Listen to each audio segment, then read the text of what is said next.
The hospital called me on a Friday afternoon at 14:30.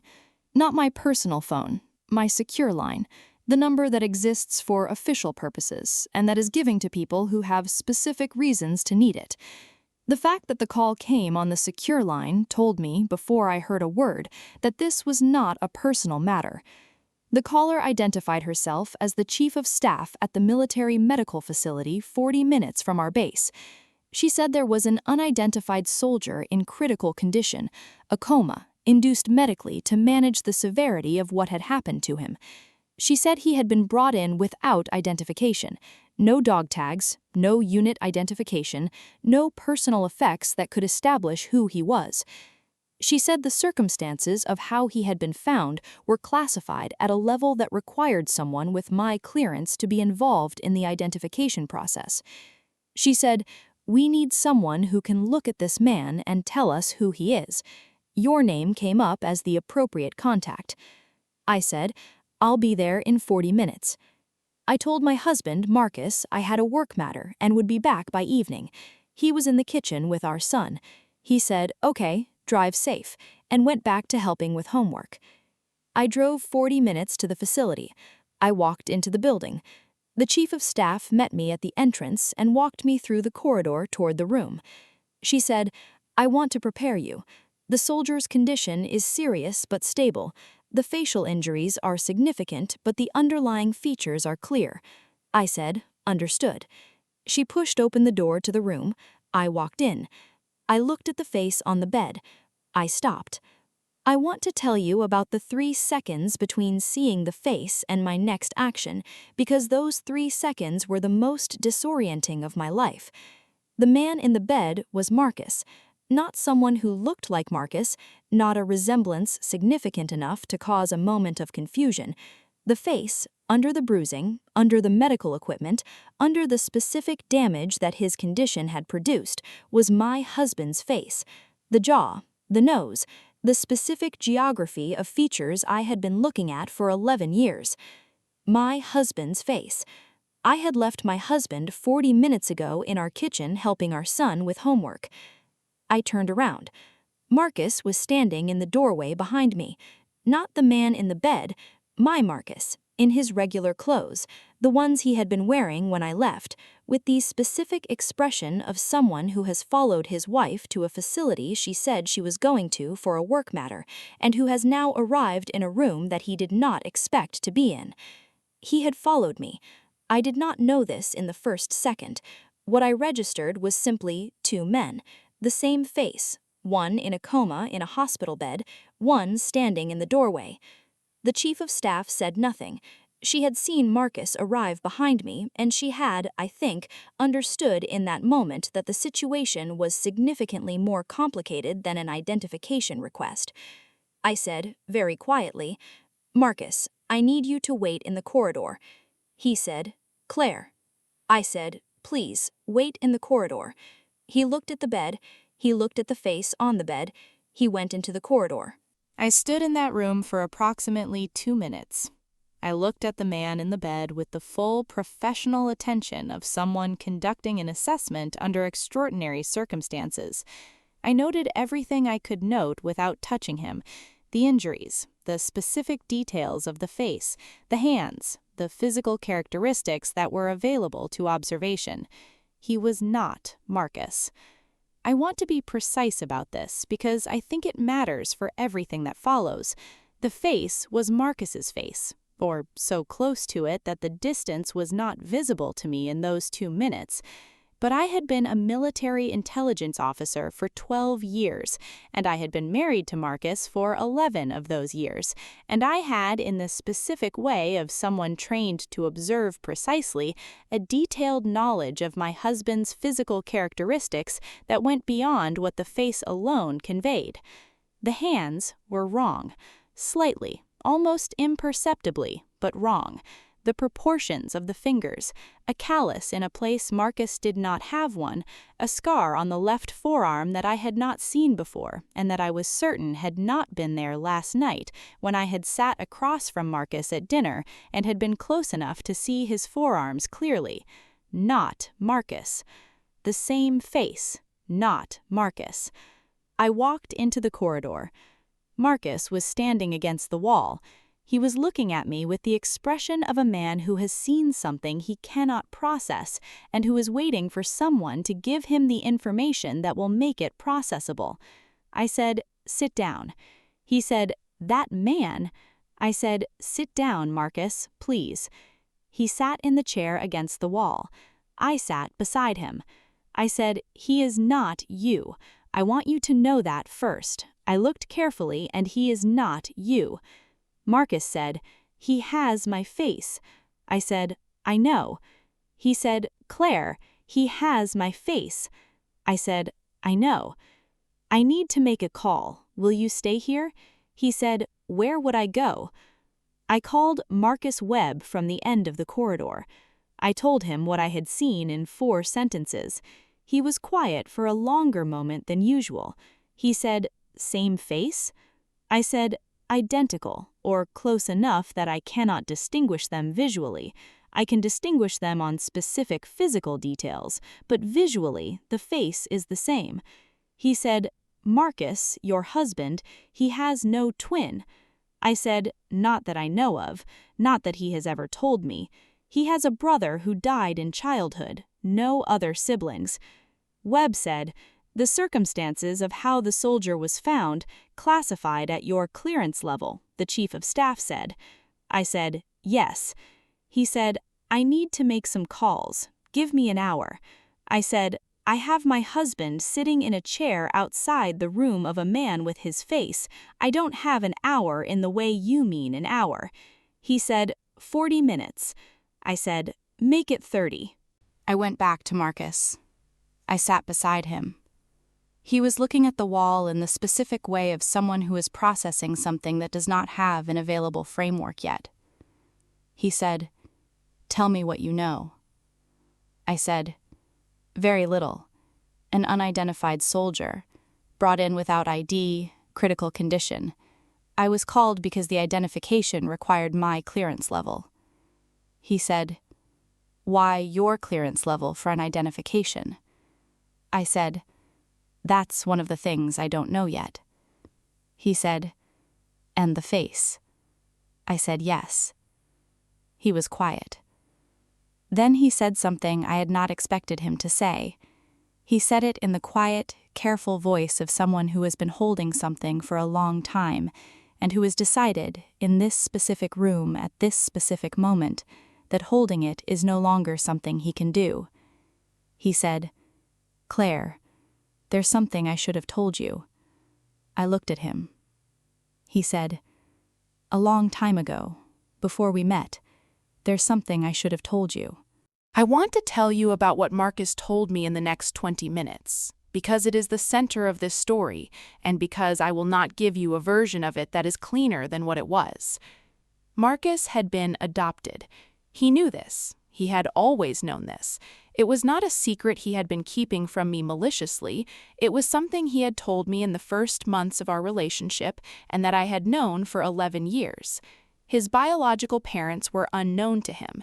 He had not searched for them. He had not felt the need or the pull, and had made peace with that absence in the way that some adopted people do.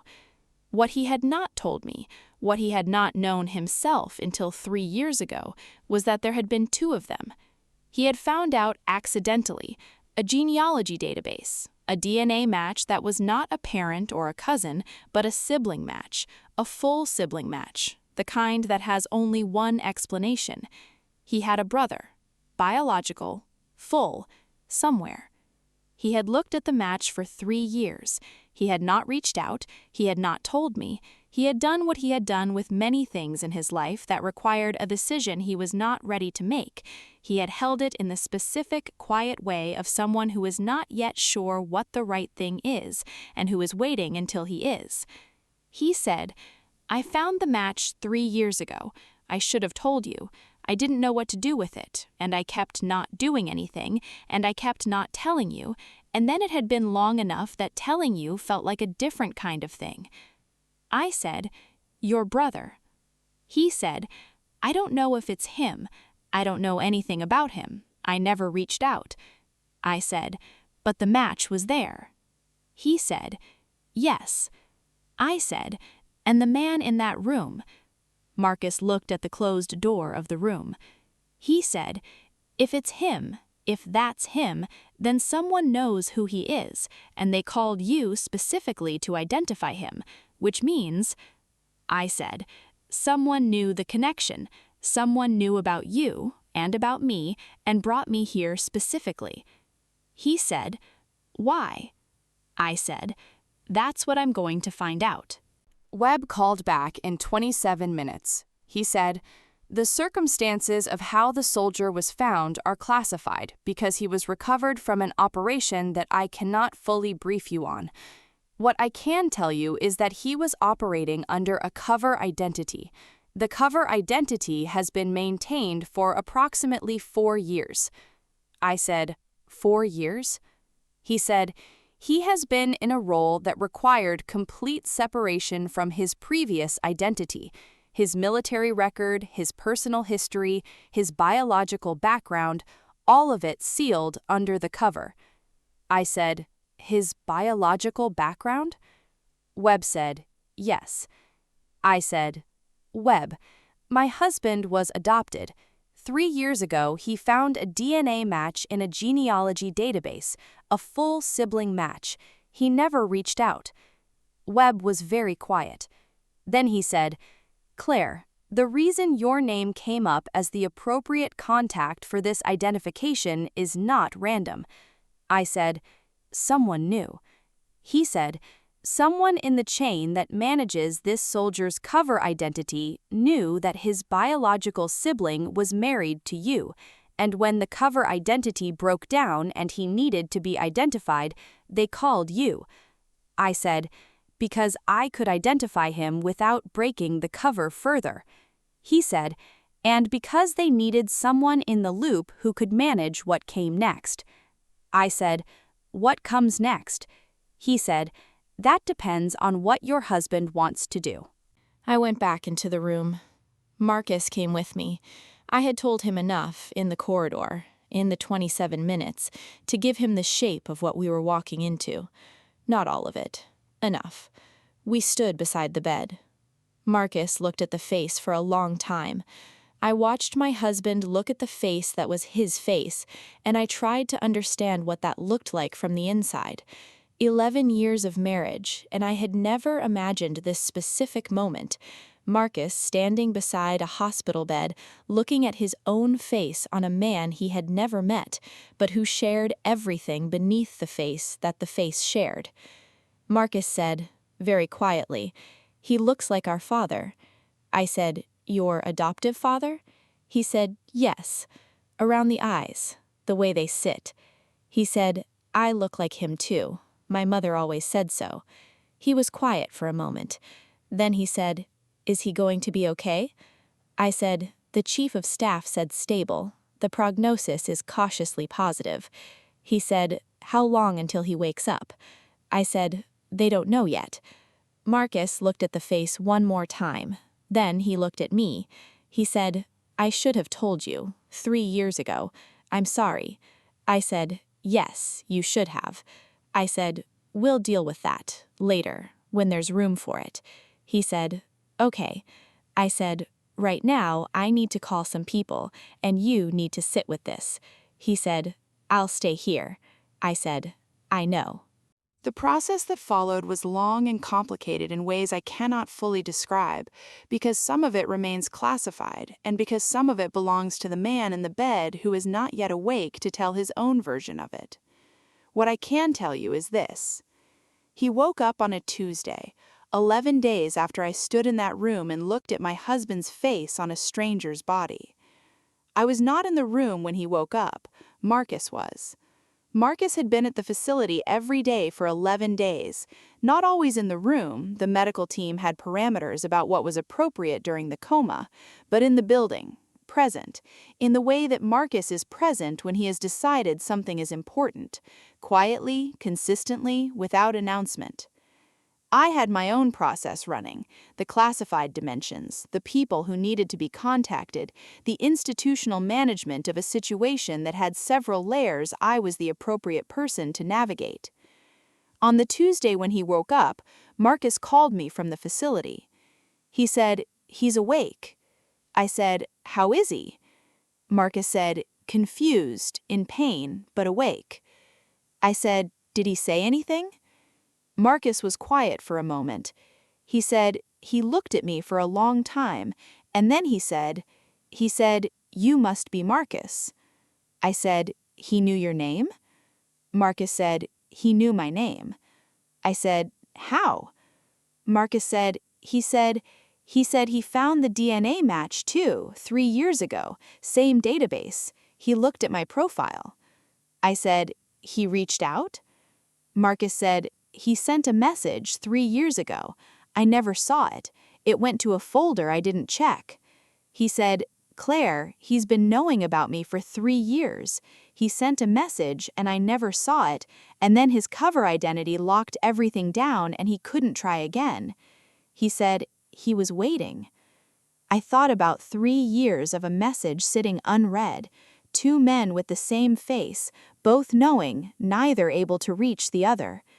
I said, "What did you say to him?" Marcus said, I said, "I found the match too. I didn't know what to do with it." He said, "Neither did I." I want to say something about the Friday afternoon phone call that started all of this. A secure line, an unidentified soldier, a request for someone with my clearance. My name came up as the appropriate contact because the people managing that soldier's cover identity knew that his biological sibling was my husband. They had known this and had kept it in a file, and when the moment came, when the cover broke and the soldier needed to be identified and the identification needed to be handled carefully, they had called me. They had put me in that room. I have thought about whether they had the right to do that, whether using me as the mechanism for what was always going to be a complicated family discovery was the appropriate institutional choice. I do not have a clean answer.